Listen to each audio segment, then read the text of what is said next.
کہ حضرت زینب سلام اللہ علیہ نے بدعا دی تھی کہ شیعہ قیامت تک ماتم کرتے رہیں گے، شیعہ آخر کیوں سینہ کو بھی کر رہے ہیں؟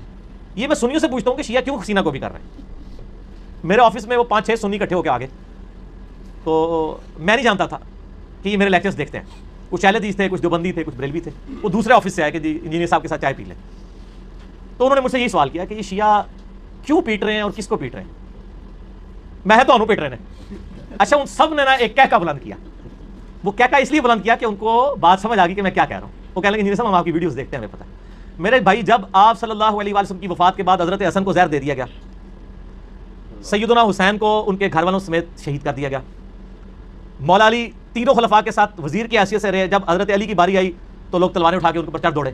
جب آپ اہل بیت کے ساتھ کنٹینیوس کی معاملہ اور پھر صلح حسن کے بعد سے لے کے 60 سال تک ممبروں پہ سب و شتم حضرت علی پہ ہوتا رہا، تو سر اس کا ریونج بھی تو سامنے آئے گا نا. ہر عمل کا ایک رد عمل ہوتا ہے. تو یہ کہنا جی وہ یزید پیٹا تھا، اس نے کالے کپڑے پہن لیے تھے، یہ تو انہوں نے آل امیہ کی بدماشیوں کو چھپانے کے لیے چیزیں گھڑی ہیں. شیعہ جو پیٹ رہے ہیں ہمارے نزدیک تو ماتم کرنا حرام ہے. میرا تو کلپ ہے ماتم کے اوپر، میں نے تقریباً 1 ملین کے قریب لوگ دیکھ چکے ہیں. ماتم کے حق میں 3 دلائل اور ان کا جواب. لیکن اس کی ریئلٹی کو بھی دیکھیں. جس طرح آج آپ دیکھ رہے ہیں سیاسی لیڈروں کے گھروں کے باہر بھی تو لوگ ماتم کر رہے ہیں. ان کو سیدہ زینب نے بدوا دی ہوئی ہے. وہ پیٹ رہے ہیں کہ ہم پوری زندگی آپ کی پارٹی کے ساتھ اٹیچ رہے ہیں، اب لوٹے آگے آپ نے ٹکٹ لوٹوں کو دے دیا ہے، تو وہ ہم کہیں گے نا ان لیڈروں کو ہی پیٹ رہے ہیں. ٹھیک ہے نا. تو یہ شیعہ بھی جناب تو پیٹ رہے ہیں کہ تسی جناب اہل بیت نے جو کچھ کیتا ہے. ٹھیک ہوگا جی، بس اس کو اسی پہ رہنے دیں.